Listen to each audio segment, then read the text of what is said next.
Mootummaan Itoophiyaa haleellaa diroonii nurratti raawwate jechuun qondaalli nageenyaa olaanaa naannoo Tigraay BBC'tti himan. Akka qondaalli kun jedhanitti haleellaan kun buufata waraanaa irratti raawwate. Bakki kunis bakkee daangaa naannoo Affaarii fi Tigraayitti dhiyoo jirudha. Bakkeen kun bakkee dhiyoo naannoon Affaar humnoonni Tigraay ce'anii haleellaa nurratti raawwatan jedhanitti akka dhiyaatu BBC'n odeeffateera. Haa ta'u malee ammatti mootummaa federaalaa irraa wanti jedhame hin jiru. BBC'nis addatti mirkaneeffanne. Tajaajila kominikeeshinii mootummaa akkasumas immoo raayyaa ittisa biyyaarraas dubbii himaa dubbisuuf yaalee hin milkoofne. Haleellaan kun yoo mirkanaa'e jedhe keessumaa waggaa 3 dura erga walii galteen Piriitooriyaa waraana kaaba Itoophiyaa dhaabsisee as kan jalqabaa ta'a. Humnoonni Tigraay fi naannoo Affaaris walitti bu'iinsatti ce'uu isaanii kan dubbatan yeroo jalqabaatii fi walimannaan kun keessumaa yeroo muddamni mootummaa federaalaa fi mootummaa Eertiraa akkasumas immoo mootummaa federaalaa fi gartuu TPLF gidduutti cimee jirutti kan dhaga'ame.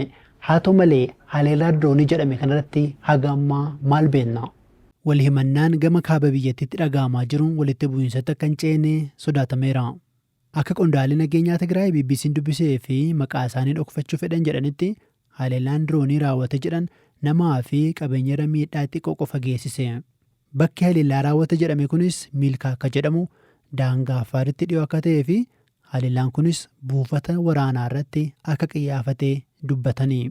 Qondaalli kun mootummaan federaalaa haleellaa raawwachuun waliigaltee Piriitooriyaa cabse jechuun himatan.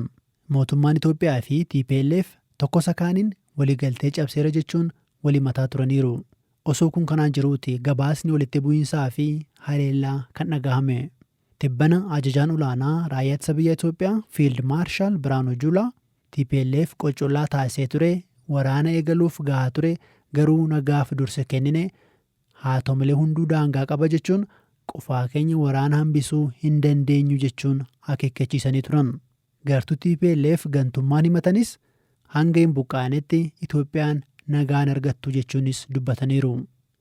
Himannaa isaanii kanarratti gama TPLF deebiin kennamuudhaas baatu kana dura irra deddeebiidhaan tokko sakaaniin waraana nurratti banuuf socho'aa jiru jechuun walii mataa turaniiru.